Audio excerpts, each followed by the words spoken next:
Innal hamdalillah nahmaduhu wa nasta'inuhu wa nastaghfiruh wa na'udzu billahi min shururi anfusina wa min sayyiati a'malina may yahdihillahu fala mudilla lahu wa man yudlil falan tajida lahu waliyyan mursyida.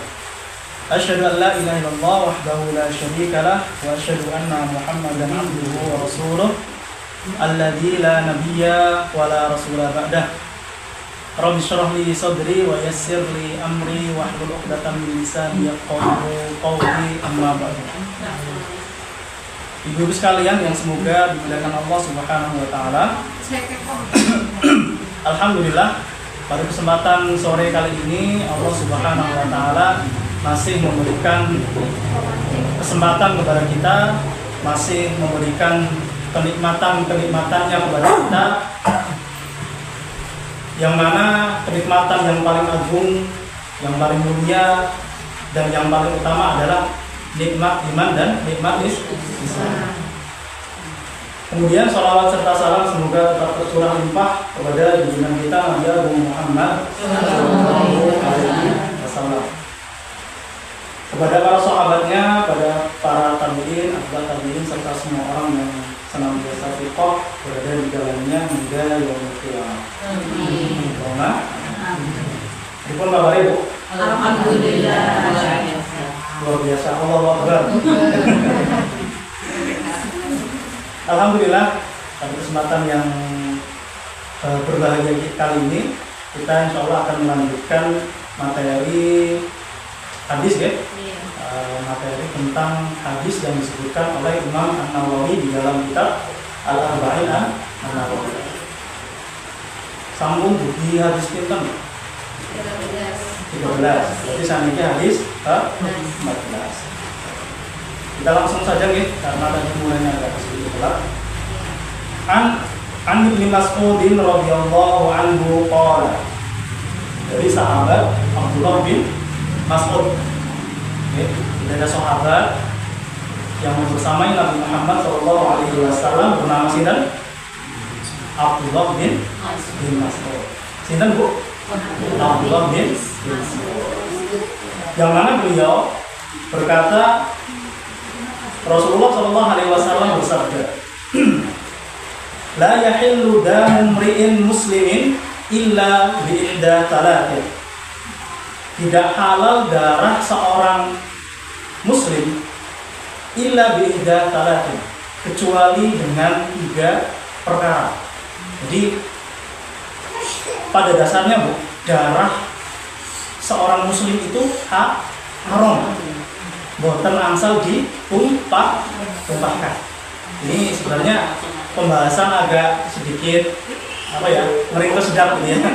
Tapi bagaimanapun ya, ini adalah hadis dari Nabi Muhammad SAW.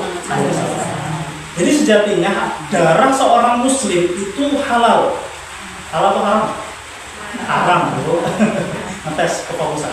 Darah seorang muslim itu haram. Boten angsal ditumpahkan. Tidak boleh ditumpahkan tanpa ada alasan yang haram. Karena kalau tidak dijelaskan, ya bisa muncul banyak pembunuhan, terlalu mudah untuk menumpahkan darah seseorang, apalagi seorang muslim. Nah, pada dasarnya darah seorang muslim itu haram untuk ditumpahkan. Tapi kata Rasulullah SAW, illa bi ihdatal, kecuali salah satu dari 3 orang berikut ini. Jadi maksudnya, kalau ada orang muslim yang melakukan 3 hal ini, maka secara syar'i darahnya boleh ditumpahkan. Atau dalam arti lain, dalam arti kutip, halal. Yang pertama adalah at-thayyibu az-zani. Apa, Bu? At-thayyibu az-zani. Maknanya adalah seorang yang muhsanah atau muhsan, orang yang sudah menikah dan sudah digauli, tapi dia berani terjerumus ke dalam perbuatan zina. Nah, dalam Islam, maka orang tersebut ketika sudah sudah diputuskan di dalam vonis hakim, yang memenuhi syarat-syaratnya, maka orang tersebut boleh untuk ditumbangkan darahnya. Ini agak serem ya, mungkin agak saya sedikit skip karena sebenarnya ini ranah-ranah yang bisa diterapkan ketika sebuah masyarakat itu menjalankan syariat Islam. Okay. Syariat Allah Subhanahu wa Ta'ala. Kemudian yang kedua adalah an-nafsu bin nafsi, yaitu orang yang dia berani membunuh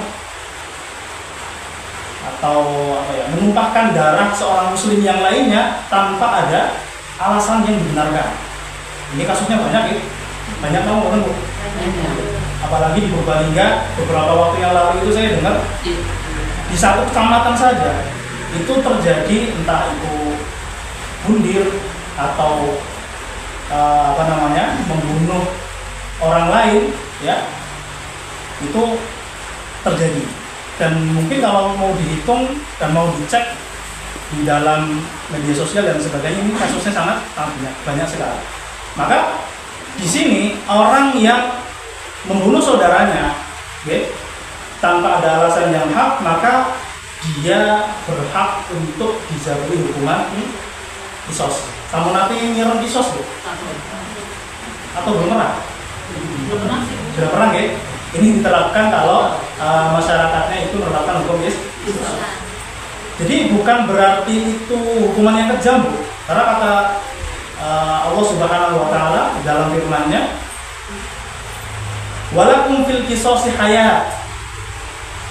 Padahal sesungguhnya ya, bagi kalian itu ada hukuman kisos yang mana dengan ditegakkannya kisos itu akan muncul yang namanya hayat, yaitu kehidupan manusia.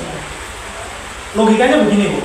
Andai di sebuah tempat, misal Pengocing menerapkan hukum Islam, ada orang membunuh saudaranya yang muslim, hukumannya adalah sama-sama dibunuh. Kira-kira setelah terjadi ataupun setelah disosialisasikan hukuman seperti ini, akan banyak pembunuhan atau justru akan semakin sedikit? Akan semakin sedikit. Kenapa? Karena ketika ditegakkan, orang ketika mau membunuh orang lain dengan cara dengan sengaja, maka dia akan berpikir ulang dan berpikir panjang untuk apa? Untuk membunuh orang lain. Sehingga dengan adanya hukuman seperti ini justru akan menjaga kehidupan yang lainnya. Kemudian yang terakhir adalah watariku idinihi al-mufariqu lil jamaah. Orang yang ketiga yang halal darahnya adalah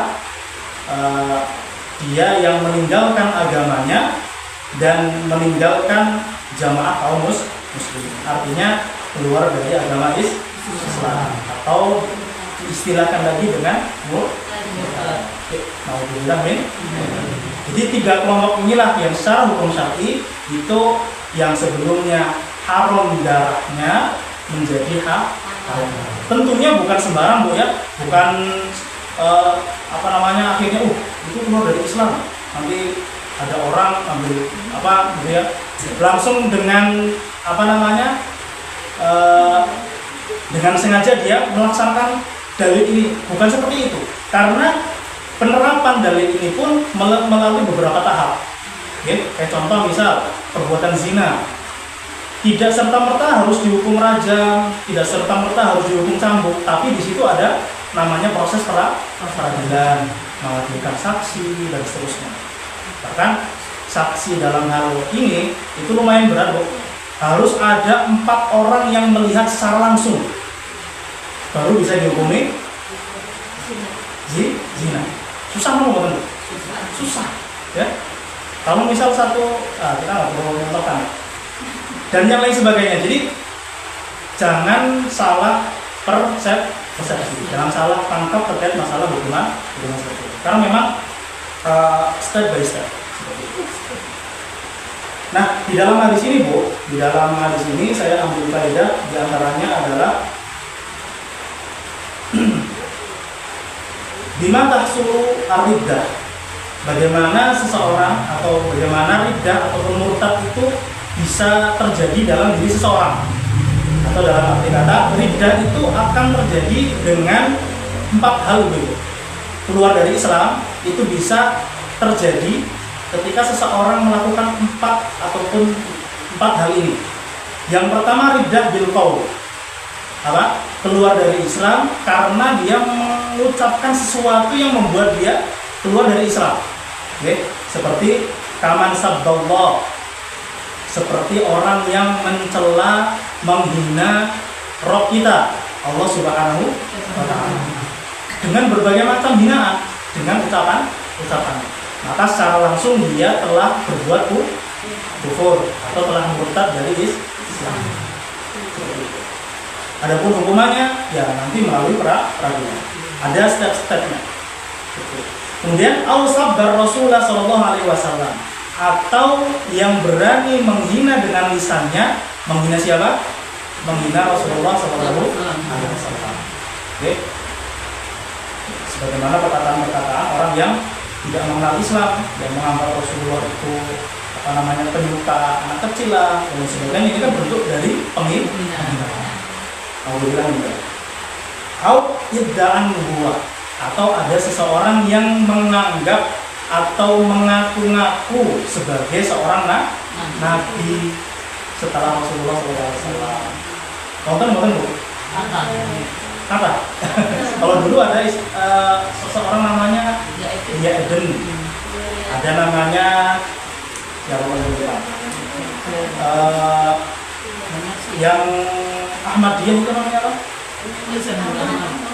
Mirza Ghulam Ahmad. Nah, dia mengatakan maksud di dalam surat As-Saff, ya, yang min ba'di ismuhu Ahmad, ya, intinya di situ ada kalimat Ahmad, ya. Itu nama Ahmad itu maksudnya adalah dia. Padahal nama Rasulullah SAW itu banyak, ada beberapa kan? Jadi nggak boleh mengaku-ngaku sebagai nabi setelah Rasulullah SAW. Karena kalau mengaku-ngaku menjadi seorang nabi, maka dia sudah keluar dari Islam.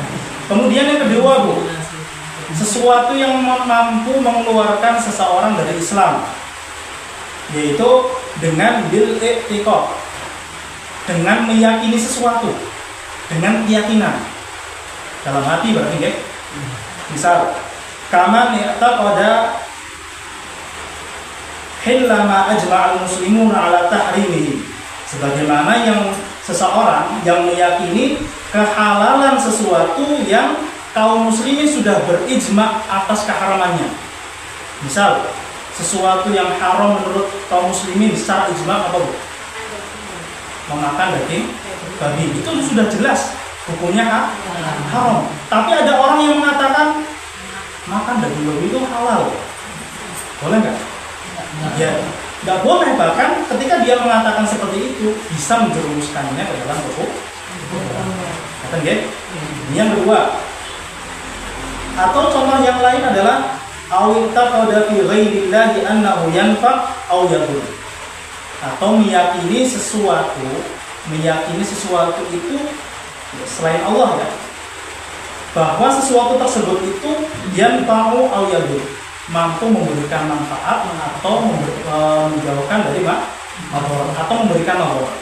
Contoh misal batu akik. Misal ada ilmunya batu akik, dia meyakini bahwa batu akik ini bisa memberikan apa? Manfaat, menjadikan perempuan-perempuan terpesona dengan dirinya misalnya. Maka ini sesuatu yang tidak boleh, karena batu ya batu, benda mati yang tidak mampu memberikan manfaat ataupun madarat. Maka ini adalah perbuatan yang bisa menjerumuskan seseorang dalam kufur atau bahkan perbuatan kufur. Kemudian yang ketiga, Bu, sesuatu yang mampu menjadikan seseorang murtad adalah dengan bil fi'li, dengan perbuatan. Oke. Contoh perbuatan yang bisa menjadikan seseorang murtad itu apa? Perbuatan, ya. Tadi kan perkataan, kemudian keyakinan. Nah, sekarang perbuatan. Contohnya menikah dengan orang non-muslim itu ada hukumnya sendiri. Nanti insya Allah saya akan bahas, ya. Semoga cukup waktunya menjawab pertanyaan yang masih iskal kemarin, ya. Masih sedikit ada keraguan sebenarnya seperti apa sih jawabannya kemarin. Contohnya adalah kaman sorofa ibadatan li ghairillah, Sebagaimana contohnya adalah orang yang mengalihkan ibadahnya kepada selain Allah Subhanahu wa Ta'ala. Contoh, sujud bukan kepada Allah tapi kepada batu, kepada pohon, kepada kuburan dan seterusnya. Ini adalah perbuatan murtad dengan perbuatan. Kemudian yang terakhir, Bu, adalah keraguan. Ini sebenarnya ada kaitannya dengan hati, ya, kaitannya dengan i'tiqad. Yaitu seseorang ketika dia ragu terhadap keberadaan Allah Subhanahu wa Ta'ala. Sebenarnya Allah itu ada nggak sih? Ini kan ragu nih. Maka ini nggak boleh, dan perbuatan tersebut bisa menjadikan seseorang keluar dari Islam. Au kaman syakka fi nubuwatin Nabi sallallahu alaihi wasallam. Orang yang dia ragu tentang kenabian Nabi Muhammad sallallahu alaihi wasallam. Mengatakan Nabi Muhammad itu mungkin bukan rasul, bukan nabi dan seterusnya, maka ini adalah perbuatan yang bisa menjerumuskan seseorang ke dalam kekufuran. Kemudian contoh yang lain adalah kaman syakka fil ba'thi yaumal qiyamah. Orang yang ragu tentang adanya hari kebangkitan Nabi di yaumul qiyamah, maka ini juga termasuk dari perbuatan yang mampu yang mengeluarkan seseorang dari Islam. Wallahu a'lam bishawab.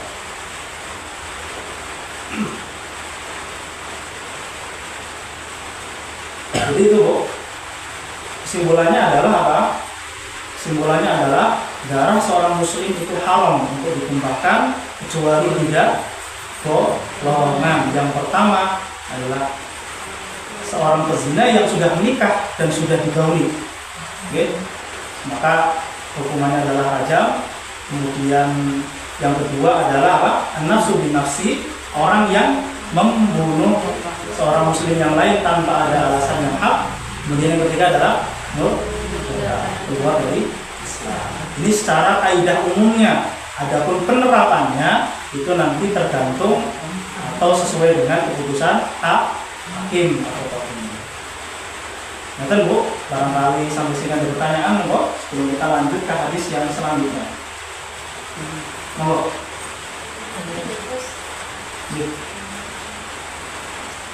Itu apa? Yang tadi itu kan ada yang menganggap diri seorang nabi. Ya, mengaku diri seorang nabi. Nah, kalau yang menganggap itu misalnya seorang pemimpin gitu, nah itu bawahannya yang menganggap itu bagaimana? Ya berarti dia meyakini bahwa ada nabi setelah Rasulullah Shallallahu Alaihi Wasallam. Ya sama saja, itu berarti perbuatan yang ya tidak sesuai dengan kaidah atau tidak sesuai dengan akidah Ahlussunnah wal Jamaah. Gitu. Sama, itu perbuatan juga perbuatan yang bisa mengeluarkan seseorang dari bawah Rasulullah.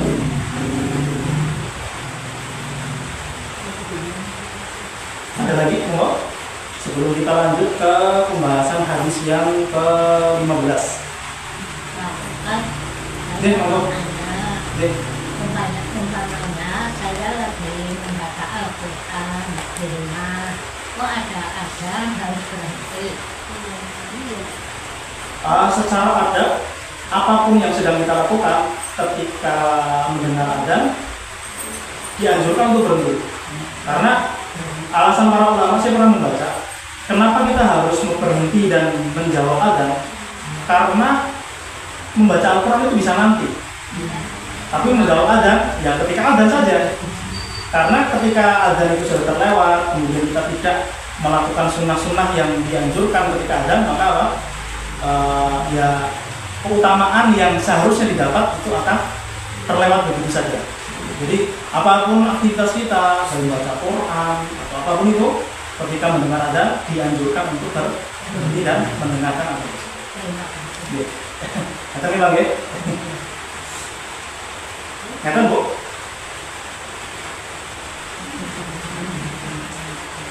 Mungkin cekap ya, kita lanjut ke hadis yang selanjutnya. Tidak perlu perpanjang lebar ya, itu hadis yang tadi. Hadis yang kelima, ini berkaitan dengan at-takallum bil khairi wa ikramil jari wa dhaifi. Saya ambil dari kitab yang lain ya.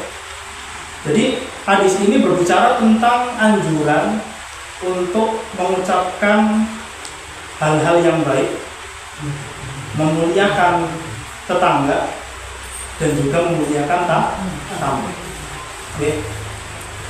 Hadis ini diriwayatkan oleh Abu Hurairah radhiyallahu anhu dari Rasulullah sallallahu alaihi wasallam. Beliau bersabda begini: "Man kana yu'minu billahi wal yawmil akhir falyaqul khairan aw liyasmut." Barang siapa yang dia beriman kepada Allah Subhanahu wa taala dan beriman kepada hari akhir, maka falyaqul khairan aw liyasmut. Maka katakanlah perkataan-perkataan yang baik, nek mboten saged diam. Ini pesan dari Rasulullah SAW. Maka ini anjuran yang sangat penting bagi kita, apalagi sangat berkaitan erat dengan kehidupan kita sehari. Nek mboten saged ngendika sing sae, maka mending mboten usah berbicara seperti itu. Kemudian yang kedua adalah wa man kana yu'minu billahi wal yawmil akhir falyukrim jarahu. Barang siapa yang dia beriman kepada Allah dan yaumil akhir, falyukrim jarahu, maka hendaknya dia memuliakan tetangganya. Oke, ada tetangga standar ibu ya. Maka ini pesan betul dari Rasulullah SAW bahwa mereka itu perlu dimuliakan. Ya, nanti kita insya Allah akan jelaskan ya penjelasan. Kemudian pesan yang ketiga adalah wa man kana yu'minu billahi wal yawmil akhir falyukrim dhaifahu. Barang siapa yang dia beriman kepada Allah dan yaumil akhir, maka hendaknya dia memuliakan tamunya.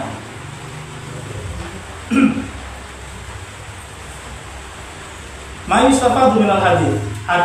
Hal yang bisa kita ambil faidah dari hadis ini. Yang pertama adalah min alamatil imani billahi wal yawmil akhir at-takallum bil khairi aw as-sukut. Oke, tadi kita sudah singgung. Di antara tanda sempurnanya keimanan seorang hamba, beriman kepada Allah, beriman kepada yaumil akhir, beriman kepada hari pembalasan, yaumul hisab dan seterusnya, maka hendaknya dia berkata dengan perkataan-perkataan yang baik atau diam.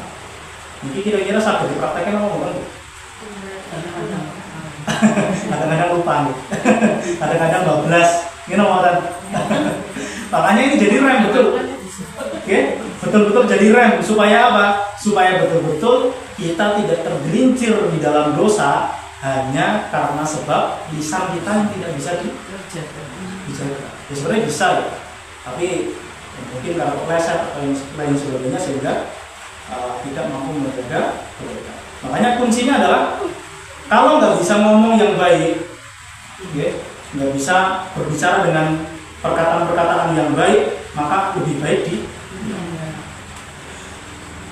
Kemudian yang kedua, hal yang bisa kita ambil faedahnya adalah al-haqqu 'alal kalamit thayyib wa ikramil jari wa ikramil ghaib. Anjuran untuk berkata dengan perkataan yang baik, memuliakan tetangga dan memuliakan tamu. Sebaliknya kita diingatkan tahdiru min afatin lisan, diingatkan atas ketergelinciran lisan kita. Supaya apa? Ya, supaya kita kalau kita nggak bisa berbicara perkataan yang baik, maka lebih baik Kemudian yang selanjutnya adalah kamal syariatul islamiyah haitsu tahrusu ala iqamati mujtama'in mutarabitin mutamasikin. Sempurnanya syariat Islamiyah yang mana dengan sungguh-sungguh ya menyarankan agar terciptanya sebuah mujtama', sebuah masyarakat yang saling terikat, saling berpegang teguh kepada kebaikan. Karena bayangkan Bu, kalau lisan itu tidak dijaga, tidak diingatkan, maka yang muncul apa? Perkataan-perkataan yang tidak baik. Ketika perkataan-perkataan tidak baik itu tersebar, kira-kira apa yang terjadi? Masyarakat saling bermusuhan, tidak akur, gimana kan? Yang sebelumnya teman akhirnya jadi lawan, bermusuhan dan seterusnya, itu banyak kan bukan? Ya banyak. Biasanya sebabnya adalah karena lisan. Allah SWT. Kemudian fawaid tata'allaqu bil hadits. Faidah-faidah yang berkaitan dengan hadis. Yang pertama adalah min suwari ikramil jar. Bentuk-bentuk kemuliaan kepada tetangga. Bentuk-bentuknya apa saja? Min suwari ikramil jar ilqa'us salam. Apa ilqa'us salam? Mengucapkan salam. Ya. Kemudian wal ihsan, berbuat kebaikan. Kemudian al-ihtiram, saling menghormati, saling memuliakan. Wan nushu, memberikan nasihat ketika tetangga itu melakukan hal-hal yang mungkar, melakukan hal-hal yang tidak baik, maka hak mereka adalah diberikan nasihat dari kita. Wal afu, memberikan maaf. Wa hifdzu ghaibatihi, menjaga ketika orang tersebut sedang tidak ada, sedang pergi safar atau yang lain sebagainya. Wa adamu adiyatihi, tidak memberikan gangguan, tidak memberikan kedoliman, ya, tidak mendapatkan kedoliman dari kita. Wa ziyarah, mengunjungi. Wal masyu fi hajatihi, kita berangkat, kita jalan untuk memenuhi kebutuhan tetangga kita dan yang lain sebagainya. Jadi kita dianjurkan dan bahkan disuruh untuk memuliakan tetangga kita. Karena memuliakan tetangga itu memiliki fadilah yang sangat besar, okay? Memiliki keutamaan yang sangat agung. Yang pertama adalah memuliakan tetangga itu perintah dari Allah Subhanahu wa Ta'ala, yang mana tertuang di dalam surat An-Nisa. Allah Subhanahu wa Ta'ala berfirman, wa'budullah, sembahlah Allah semata, wa la tusyriku bihi syai'a, janganlah kalian berbuat syirik. Wa bil walidaini ihsana, dan kepada orang tua hendaklah kalian berbuat baik. Yang mana ditafsirkan di dalam surat yang lain, wala taqul lahuma uff, kepada orang tua saja itu nggak boleh mengatakan atau kalau bahasa kita mungkin gitu. Disuruh uminya, disuruh bapaknya beli minyak mengkolah gitu. Biasanya kita ngomong kalian Bu. Itu sesuatu yang nggak boleh dan sangat-sangat dilarang oleh Allah Subhanahu wa Ta'ala. Wabil walidaini ihsan, kepada kedua orang tua kita berbuat baik. Kemudian wabil qurba, kepada saudara-saudara dekat, saudara sekandung, saudara dan seterusnya. Wal yatama, kita disuruh berbuat baik kepada orang-orang yatim. Wal masakin, kepada orang-orang miskin. Wal jari bil qurba. Nah, disinilah poin penting perintah Allah Subhanahu wa Ta'ala, yang mana memerintahkan kita untuk berbuat baik kepada tetangga. Wal jari bil qurba, berbuat baiklah kepada tetangga yang masih memiliki kedekatan nasab. Nah, di kampung kan biasanya kata bahkan di kampung itu isinya bani itu atau 2 bani, 3 bani kata maka tetangga yang memiliki hubungan kerabat ini harus dimuliakan, harus diutamakan. Kemudian wal jari bil qurba wal jaril junubi. Ya, wal jaril junubi di sini maknanya al jaru al ba'idul ladzi la qarabata bainaka wa bainahu. Tetangga yang sama sekali tidak memiliki hubungan kerabat. Tetap kita harus memberikan kemuliaan, memberikan ikram kepada tetangga. Kemudian selanjutnya wasahibil janbi dan seterusnya. Jadi ini adalah perintah dari Allah Subhanahu wa taala untuk memuliakan siapa? Tetangga. Jadi nggak boleh Bu sama tetangga itu saling musuh-musuhan, bahkan mungkin saling mengumpat, saling Bu? Biasanya praktek di masyarakat itu gimana? Bersaing. Kalau bersaing dalam kebaikan itu malah boleh, baik. Ya. Tapi kalau bersaingnya dalam bikin rumah besar-besaran gitu ya. Ya kalau rumahnya nanti dijadikan untuk amal soleh mungkin itu bagus juga. Seperti itu. Wallahu a'lam bishawab. Kemudian yang kedua Bu, fadilah memuliakan tetangga yang kedua adalah husnul jiwari min asbab dukhulil jannah. Oke?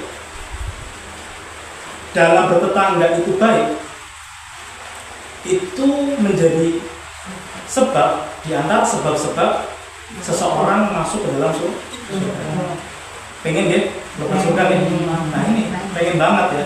Ada bangetnya ya. Wa idza uljari, sebaliknya sering melukai, sering mencela, sering menyakiti tetangga, min asbabi dukhulin nar, menjadi salah satu sebab di antara sebab-sebab seorang masuk ke dalam neraka. Masih ingat nggak Bu? Kemarin saya pernah cerita tentang seorang perempuan yang dia sholatnya bagus, puasanya bagus. Para sahabat melihat tuh, dia sepertinya masuk dalam jannah gitu. Tapi ternyata kata Rasulullah SAW, dia finnar. Dia justru masuk dalam neraka. Karena sebab apa? Karena sebab dia tidak menjaga dalam bertetangga. Saya bacakan hadisnya biar mantap. Hadis ini diriwayatkan oleh Imam Ahmad, hadis sahih, dari sahabat Abu Hurairah radhiyallahu anhu. Dia berkata, qala rajulun, seorang laki-laki berkata, ya Rasulullah, berarti sahabat ya, wahai sahabat, wahai Rasulullah sallallahu alaihi wasallam, inna fulanata yudkaru min kathrati sholatiha. Sesungguhnya ada seorang perempuan yang sering disebut-sebut memiliki ibadah yang baik, sholatnya itu banyak, wasiyamiha, dan juga puasa-puasa itu terjaga dengan baik, bahkan puasa-puasa sunnah. Wasodaqatiha, dia sodakohnya juga luar biasa. Okay? Kalau ada kesempatan amal soleh, mesti dia ngasih, mesti dia sodakoh. Ghairu annaha tu'dhi jiranaha bilisaniha. Ya, akan tetapi dia justru sering menyakiti tetangganya bilisaniha, dengan lisannya. Kemudian Rasulullah SAW bersabda apa? Dia finnar. Dia tempatnya adalah api neraka. Padahal sholatnya bagus, Bu. Solihah, ya. Solihah. Tapi lisannya tidak bisa dia jaga, maka kata Rasulullah dia finnar. Kemudian setelahnya adalah seorang laki-laki tadi berkata, ya Rasulullah, fa inna fulana, wahai Rasul, sesungguhnya ada seorang perempuan yudkaru min qillati siyamha. Dia itu disebut-sebut sebagai seorang perempuan yang puasanya itu sedikit. Maksudnya puasa sunnah ya. Kalau puasa wajib ya jelas harus dikerjakan. Wa shadaqatiha, dia sedekahnya juga jarang-jarang. Ya. Wa sholatiha, sholat sunnahnya juga sering tertinggal. Wa innaha tasaddaqa bil athwari minal aqid. Dan dia paling cuma sedekahnya tuh bil athwari minal aqid. Ya kalau dibahasakan ya sedekahnya itu kecil sekali. Mungkin cuma sedekah seporsi nasi dan seterusnya. Kalau bil athwari minal aqid ini ditafsirkan qit'atul jubni as-saghir. Ya, potong roti yang kecil. Wala tu'di jiranaha bilisaniha. Tapi di samping dia jarang melakukan amal-amal sholih, tapi dia tidak sama sekali pernah menyakiti tetangga. Dijawablah oleh Rasulullah SAW, dia fil jannah. Cuma gara-gara lisan, Bu. seseorang itu bisa dijerumuskan ke dalam api neraka. Alhamdulillah, min. Jadi Bapak sekalian yang semoga dengan Allah Subhanahu Wa Taala ini menjadi pengingat betul bahwa kita sebagai seorang manusia yang diberi nikmat berupa lisan, kita dianjurkan untuk menjaganya dengan baik. Kemudian husnul jiwari min alamatil ihsan. Keutamaan yang ketiga, ya, bertetangga dengan cara yang baik. Baik dalam bertetangga itu termasuk bagian dari tanda seseorang itu seorang muhsin. Seorang muhsin derajatnya sudah di atas Islam dan mukmin, ya. Karena dalam Islam itu kan ada 3 tahapan, ada 3 tingkatan. Yang pertama Islam, tingkatan selanjutnya adalah iman, tingkatan selanjutnya adalah ihsan. Oke. Dia beribadah kepada Allah Subhanahu Wa Taala seakan-akan dia melihatnya dan seterusnya. Nah, di dalam sebuah hadis, Rasulullah SAW pernah didatangi oleh seorang sahabat. Ini kisah lagi, ya, kisah seorang sahabat yang mendatangi Rasulullah SAW. Sahabat tersebut bertanya kepada Rasulullah SAW, "Ya Rasulullah, wahai Rasul, dullani ala amalin, tunjukilah kepadaku atas sebuah amal, idza ana amiltu bihi dakhaltul jannah." Sebuah amal yang kalau aku kerjakan, aku akan masuk dalam surga. Jawaban Rasul simpel, Bu. Jawaban Rasul itu simpel. Cuma 2 kata. Kalau pengen masuk surga, jawabannya 1. Kun muhsinan. Jadilah kamu menjadi seorang yang muhsin. Menjadi orang yang tingkatannya bukan cuma muslim saja, bukan cuma mukmin saja, tapi sudah dalam tingkatan seorang muhsin. Orang yang senantiasa memberikan kebaikan kepada orang. Qala, kemudian sahabat tadi yang pengen masuk surga dengan bertanya kepada Rasul, "Kaifa a'lamu anni muhsin?" Wahai Rasul, bagaimana caranya aku tahu kalau aku itu seorang muhsin? Nah, kalau tanggal kalimat dengan sampun muhsin dan oh ya, nah ini kita lihat jawaban Rasul. Seorang muhsin itu masuk surga, ya. Dan jawaban Rasul apa? Qala, Rasulullah SAW bersabda, "Sal jironak." Justru yang dianjurkan Rasul adalah suruh bertanya kepada tetangga. Sal jironak. Coba tanya, Bu. Ini ada yang saling bertetangga, Bu. Coba nanti tanya, ya. Tanya tentang hal ini. Fa'in qalu, tentang wahai fulana, bagaimana pendapatmu tentang aku? Ya. Pertanyaannya gitu. Kalau jawabnya innaka muhsinun fa anta muhsin. Kalau kamu, ya, dijawab oleh tetanggamu itu adalah orang yang baik, maka fa anta muhsin. Maka sesungguhnya kamu adalah orang yang baik. Wa in qalu, kalau tetanggamu itu jawab innaka muhsin, sesungguhnya kamu itu bukan muhsin, tapi orang yang selalu berbuat buruk. Mencela tetangga, menghina tetangga, berbuat buruk kepada tetangga, maka itu menjadi bukti bahwa engkau bukan seorang muhsin, tapi seorang yang muslim. Orang yang selalu berbuat buruk. Coba tanya, Bu, nanti, ya. Jenengan itu termasuk kategori muhsin, orang yang berbuat baik, selalu berbuat baik kepada tetangga atau yang lain, ya. Itu mungkin tolak ukurnya adalah jawaban dari tetangga panjenengan. Ngaten ya? Yang mana semoga dengan memuliakan tetangga kita dimudahkan oleh Allah Subhanahu Wa Taala untuk masuk ke dalam surga. Amin. Allahumma amin. Kira-kira tetangga di panjenengan itu yang muhsin atau yang musik? Oh, beda-beda ya, macam-macam ya. Pasti jawabannya beda-beda. Oh, jawabannya beda-beda ya? Iya. Tergantung siapa yang jawab. Wallahu a'lam bishawab. Seperti itu. Jadi mungkin itu bisa menjadi salah satu barometer, ya, alat ukur untuk menilai diri kita.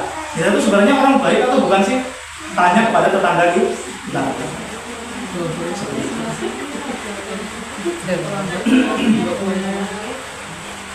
Bahkan Rasulullah SAW terkait dengan masalah tetangga ya, itu pernah atau sering diberi nasihat, bukan nasihat, diberi wasiat oleh malaikat Jibril tentang masalah tetangga. Bahkan seakan-akan beliau mengira mereka itu akan saling mewarisi. Kata nggih, saling mewarisi. Maknanya apa? Ya seakan-akan mereka itu kayak mau jadi seorang yang menjadi kerabat secara secara nasab. Sebenarnya masih banyak Bu. Ini juga masih membahas tentang ikramul jar, ya, membahas tentang memuliakan tetangga. Kalau kita akan melanjutkan di pertemuan yang akan datang terkait dengan ikramul jar, insyaallah. Ngaten nggih? Mungkin pada kesempatan kali ini saya akan menjawab iskal yang kemarin ya, yang masih berambian-berambian. Saya juga sebenarnya masih sedikit ragu untuk menjawabnya. Itu terkait dengan tajdidu al-aqdi, ya, memperbaiki akad nikah ketika seseorang itu masuk ke dalam Islam. Dan ternyata memang Bu, sebagaimana kemarin saya sampaikan, dalam ranah fikih itu betul-betul harus diperinci. Karena dalam satu kasus, tapi sebabnya beda, kondisinya beda, itu nanti hukumnya juga beda. Nah, mungkin langsung saya jelaskan Bu, terkait dengan apa kemarin hukum seorang yang masuk Islam, suami istri, apakah dia harus memperbaiki akad nikahnya atau tidak? Yang pertama, kondisi yang pertama adalah ketika masuk Islamnya bareng-bareng. Kan ada juga nih, misal suami istri salah satunya itu masuk Islam tapi satunya enggak, bisa nggak? Iya. Nah, ini kondisinya beda. Yang pertama kita bahas yang bareng-bareng dulu, oke? Jadi masuk Islam secara berbarengan. Saya bacakan teksnya. Ittafaqal ulama ala anna az-zawjaini idza aslama ma'an. Para ulama bersepakat kalau pasangan suami istri yang sebelumnya non-muslim masuk Islam secara bersamaan, fahuma ala nikahihima. Ini berarti jawaban ibu kemarin ya, bahwa suami istri tersebut nikahnya itu sebagaimana akad sebelumnya. Maksudnya tidak perlu akad ulang. Betul? Sawa'un kana dzalika qabla dukhuli am ba'dahu. Baik sudah digauli atau belum. Tapi ada syaratnya, Bu. Kedua-duanya itu bukan atau tidak terhalang dengan penghalang nikah. Maksudnya apa? Nikah itu kan harus dengan apa? Dengan orang yang boleh dinikahi. Contoh yang tidak boleh dinikahi apa? Saudara sesusuan atau memiliki hubungan nasab, itu tidak. Nah, dalam kondisi ketika pasangan suami istri itu ternyata kok saudara sepersusuan atau dia memiliki hubungan nasab, maka di situ dia justru dipisah. Nggak boleh atau tidak ada istilah hubungan suami istri. Jadi tadi pertama seseorang itu tetap dalam pernikahannya, tapi dengan syarat tadi tidak ada hubungan nasab, tidak ada hubungan sepersusuan. Oke? Kalau ada maka dipasang. Pasang itu berarti ya udah langsung dipisah. Nggak boleh nggak boleh hubungan pernikahannya itu sudah tidak sah lagi. Pisah dulu, harus ditafrik. Dan nggak boleh dinikahkan sama sekali karena memang secara asalnya ada manit, kalau istilah usul fikihnya ada penghalang, yaitu ada tali saudara ya. Kemudian yang kedua adalah apa? Memiliki ternyata di runut-runut pernah disusui oleh seorang perempuan yang sama ketika dulu waktu kecil, bukan masih bayi, maka harus dipisah. Kemudian kondisi yang kedua,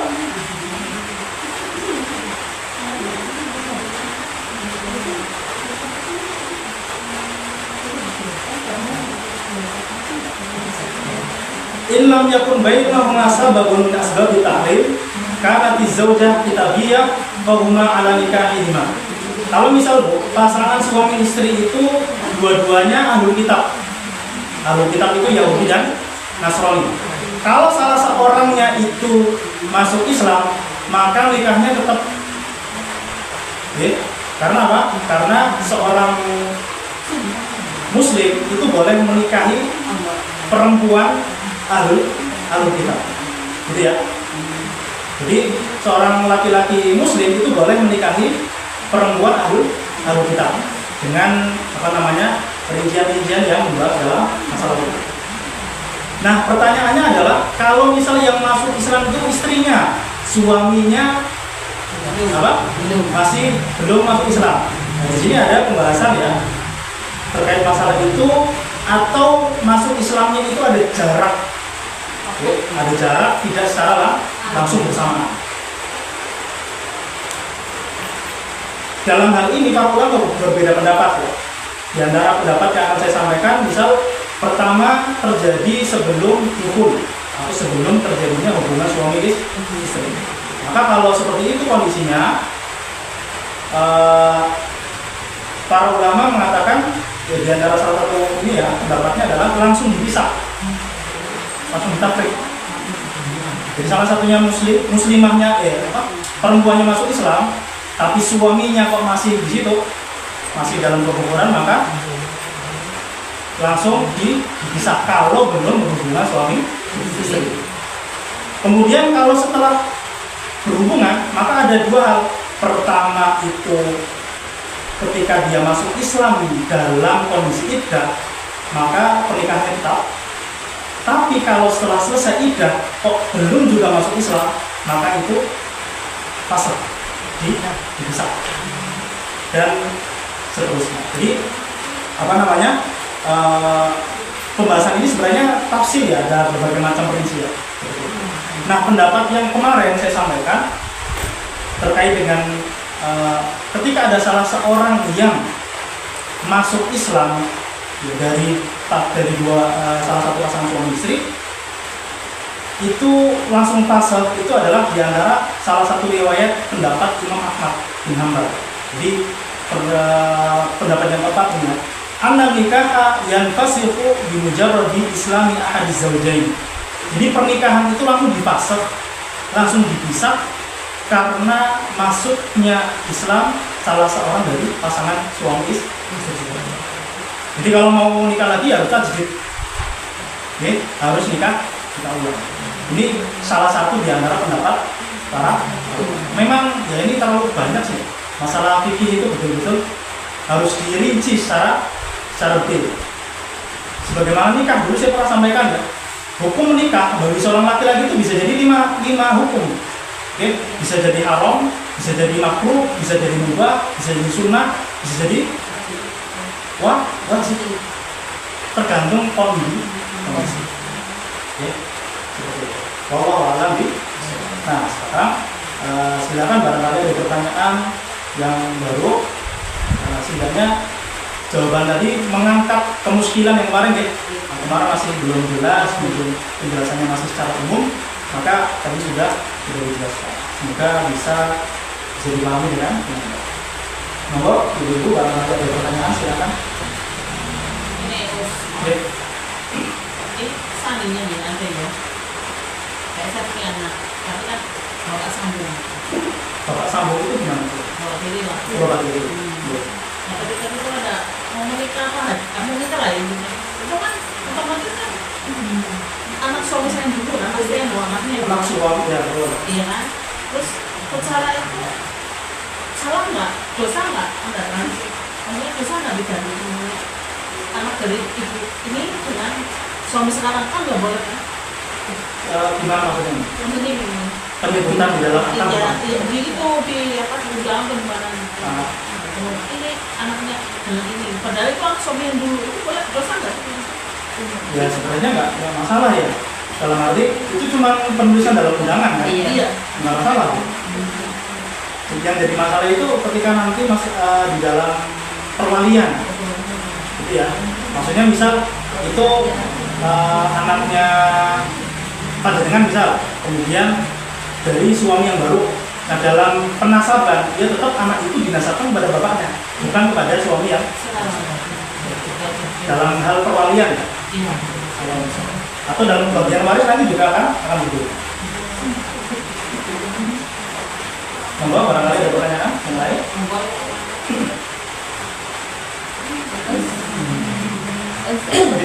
Kalau orang yang muslim masuk kan murtad terus masuk jadi muslim lagi terus tanpa membaca syahadat kayak itu Islamnya gimana itu? Ya nggak boleh.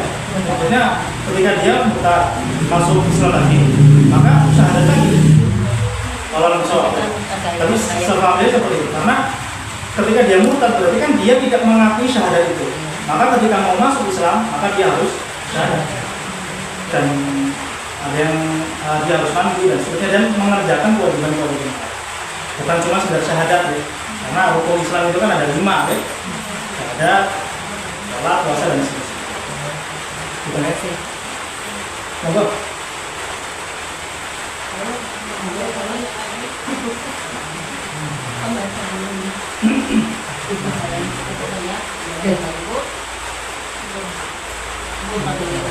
Kamu ya? Oke, kita hujan pengen segera pulang gitu. Jalan kan jauh masih ya. Mau ngatakan gitu. Jadi bapak-bapak kita sudah sampai sini jam 5:09 ya. Semoga kita diberi kesempatan untuk ketemu di pertemuan yang akan datang. Mari kita tutup dengan bacaan alhamdulillah. Alhamdulillah ini subhanallah wa bihamdihi kita astagfirullah wa atubu ilaih. Ya, assalamualaikum warahmatullahi wabarakatuh. Waalaikumsalam warahmatullahi wabarakatuh.